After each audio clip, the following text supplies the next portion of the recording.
आज हम पीलिए के बारे में बात करेंगे।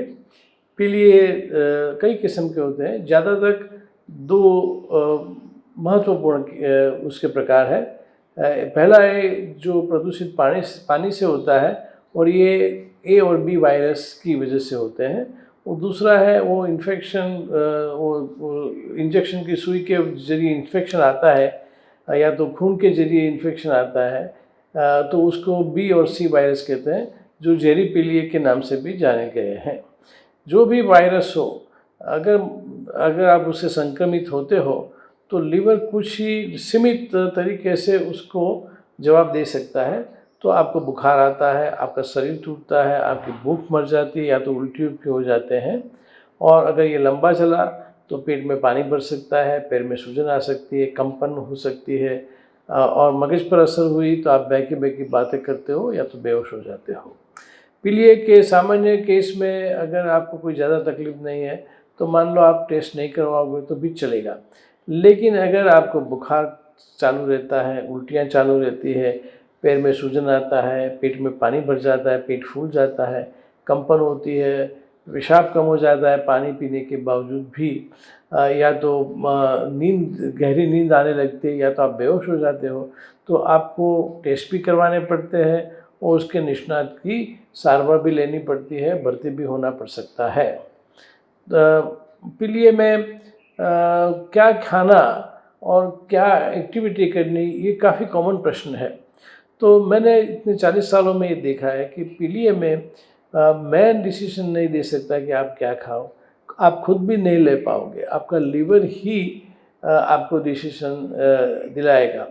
जब लीवर काफ़ी बीमार है तो न तो आप खाने के बारे में सोच सकते हो, न तो पानी पी सकते हो, लेकिन यहाँ तक बात पहुँचती है कि भाई आप टीवी सीरियल में अगर बगल के बिस्तर में कोई खाना खा रहा है या तो टीवी सीरियल में खाना परोसा जा रहा है या तो खाने की बात हो रही है, खाने की सुगंध खुशबू आ रही है, तो भी आपको उल्टी हो जाती है।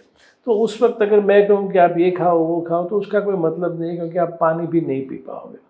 लेकिन जब लीवर की स्वस्थता बढ़ती जाती है, रिकवरी होनी शुरू हो जाती है, तब आपका लीवर जो वो पचाने के लिए सक्षम है, उस चीज़ के लिए आपके मस्तिष्क को आपको वो सूचना देगी कि ये खाना मांगो, मैं ये पचा पाऊँगा। तो आप कहोगे मुझे आज फ्रूट खाने हैं, मुझे आज दही खाना है, मुझे आज मौसमी खानी है, तो वो लीवर ही आपको डिसीजन दिलाता है। और कई बच्चों में पीलिया रहता है लेकिन लीवर दूसरी तरफ से अस्वस्थ नहीं है, तो वो बच्चे के लीवर सब कुछ पचाने के लिए सक्षम होते हैं, तो वो पिज़्ज़ा मांगेंगे, बर्गर मांगेंगे। तो माँ बाप कहते हैं कि डॉक्टर साहब इनको ना बोलो, लेकिन मेरे कहने से या नहीं न कहने से कुछ फ़र्क नहीं पड़ता है। उसके लीवर ने मान लो अनुमति दे दी कि भाई तू ये चीज़ खा सकता है, मैं पचा पाऊँगा। तो खाने के बारे में ये मेरा स्पष्ट विचार है कि आपके लीवर की सूचना को ही आप समझिए, क्योंकि हर एक के लिए एक खाना अच्छा है और दूसरा खाना बुरा है, ऐसा नहीं हो सकता है। और आप इसमें कभी गलती नहीं कर पाओगे। दूसरा सवाल ये लोगों का ये होता है कि भाई आप क्या कर सकते हो, आपको बिस्तर में लेटे रहने की आवश्यकता है कि नहीं। तो ये भी मेरा जवाब ये है कि भाई मैं नहीं डिसीजन लेता हूँ, आप भी मत लीजिए, आपके लीवर को लेने दीजिए। अगर आप सुबह उठते हो और आप फ्रेश फील होते हो, आप में एनर्जी रहती है, आपको घूमने फिरने की इच्छा होती है, तो मान ही लीजिए कि आपके लीवर ने आपको अनुमति दी है और इतना कर सकते हो। अगर आप बिस्तर में लेटे हो और बिस्तर से बाहर निकलने की इच्छा नहीं होती है, शरीर जकड़ जाता है, थकान लगती है, जी मिचलाता है, ऐसा वैसा होता है, तो आप मान ही लीजिए कि आपके लीवर ने आपको अनुमति नहीं दी है। लास्ट में आप पूछेंगे कि इसके लिए कोई सटीक दवा है कि नहीं, तो मेरा ये कहना है कि ज़्यादा तक पीलिए सेल्फ लिमिटिंग है, मतलब कि वो वायरस अपने आप निकल जाता है। तो जो भी दवाई लोगे वो दवाई कुछ ज़्यादा काम करने वाली नहीं है और आप ऐसे भी ठीक होने वाले हो, तो खामखा खर्च करने की कोई ज़रूरत नहीं है। आजकल हर्बल दवाई का काफ़ी चलन है, लेकिन ये सावधानी बरतनी चाहिए कि हर्बल दवाई भी कई बार लीवर को डैमेज कर सकती है।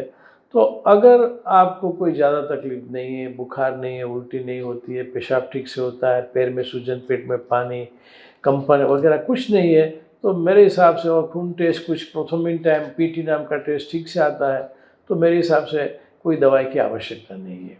नमस्कार, मैं डॉक्टर क्योड़ा, पीलिया के बारे में।